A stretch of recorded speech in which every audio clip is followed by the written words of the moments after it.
Hello friends, welcome to my channel S Academy. I am Suprati, present here to discuss about the economic chapter 1. Friends, in a previous section we have done economic chapter 1 introduction part, okay? And now we discuss next, which is statistic. Okay, so let's start. Statistic in economics means कि in this session we study about the statistic and what is the statistic and what is the use of statistic in economics. Okay, so let's start.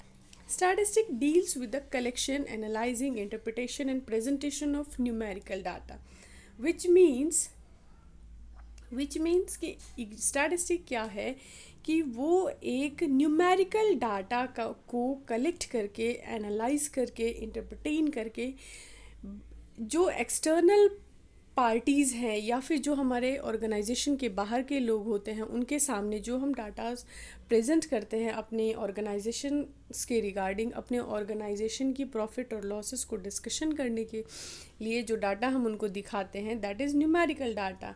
And उस numerical data को present करने के लिए हमें statistic की help लेनी पड़ती है. Okay, and it is a branch of mathematics and also use in discipline such as accounting, economic management, physics, finance, psychology and sociology.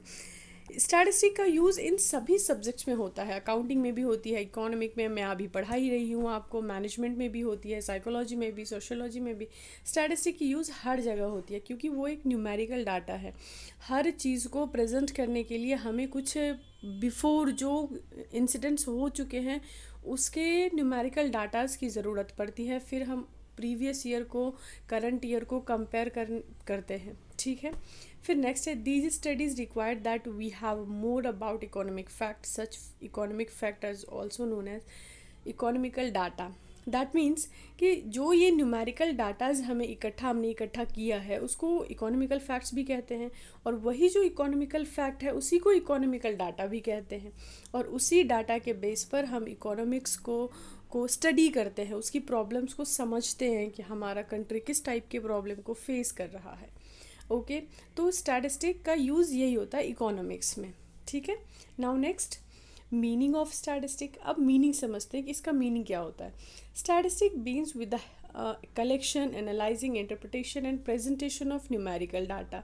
Means जो भी न्यूमेरिकल डाटाज हमने इकट्ठा किए हैं उसको हम स्टैटिस्टिक कहते हैं, और उसको हम स्टडी करके हम अपनी प्रॉब्लम्स को समझने की कोशिश करते हैं. वो हो गया स्टैटिस्टिक का यूज़ इन इकोनॉमिक्स बेस पर. मैंने कुछ एग्जांपल्स यहाँ पे एक्सप्लेन किया है. जैसे कि देखो, for example the production of rice in India has increased from in 1974 में और 75 में 39.58 मिलियन टन हमारे यहाँ पे राइस का प्रोडक्शन हुआ था. ठीक है, ये हमारा प्रीवियस ईयर का डाटा है. और अभी जो 2013 और 14 में ये बढ़कर 106.50 मिलियन टन्स हो गया था. मतलब अब मेरे पास 2 साल का डाटा है. एक तो प्रीवियस ईयर जो 74-75 का है, एक तो 2013 एंड 14 का है. और इस डाटा के बेस पे मैं क्या देख रही हूँ कि हाँ, इंक्रीज़ तो हो रहा है.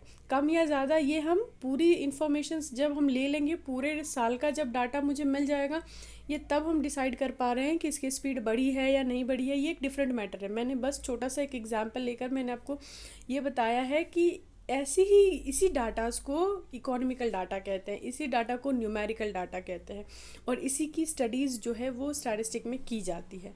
इसे क्वालिटेटिव डाटा भी कह सकते हैं. मैंने पहले ही बताया कि इसको न्यूमेरिकल डाटा कहते हैं. और इसी डाटा के हेल्प से हम अपनी कंट्रीज़ के प्रॉब्लम्स को समझने की कोशिश करते हैं, और जो इकोनॉमिस्ट हैं वो इस प्रॉब्लम्स को स्टडी करके उस प्रॉब्लम की सोल्यूशन को ढूंढने की कोशिश करते हैं. That is a statistic. Okay, so what statistic does. Statistic का रोल क्या है, ये क्यों इम्पॉर्टेंट है.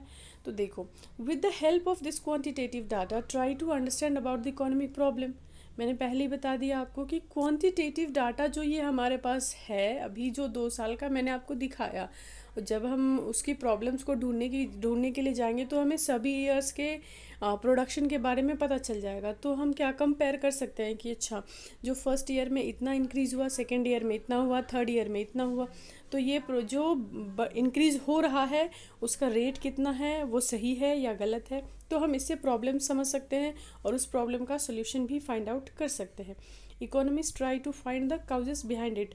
अब अगर हमें इन्फॉर्मेशन मिल गई है तो हम इसके पीछे क्या रीज़न है, ये क्यों कम हो रहा है या बहुत कम स्पीड से बढ़ रहा है, तो क्यों बढ़ रहा है, ये सारी काउजेस को भी हम फाइंड आउट कर सकते हैं।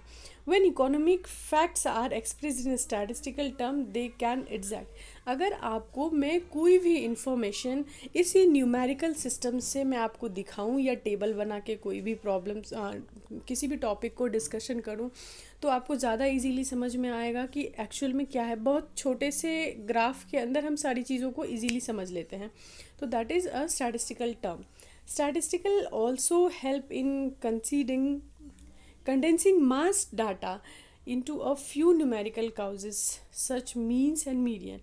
सच तो इसमें क्या है कि हम ये जो स्टैटिस्टिक की स्टडीज़ की जाती है, स्टैटिस्टिक पर जो डाटा इकट्ठे किए जाते हैं उसको मीन और वेरिएशन में भी डिवाइड करके हम समझेंगे। और मीन वेरिएशन क्या होता है ये आपको आगे चैप्टर्स में पढ़ाया जाएगा। मैं आपको सारे डिटेल्स में आगे चैप्टर में प्रेजेंटेशन बना के मैं आपको प्रेजेंट करूँगी और बताऊँगी भी।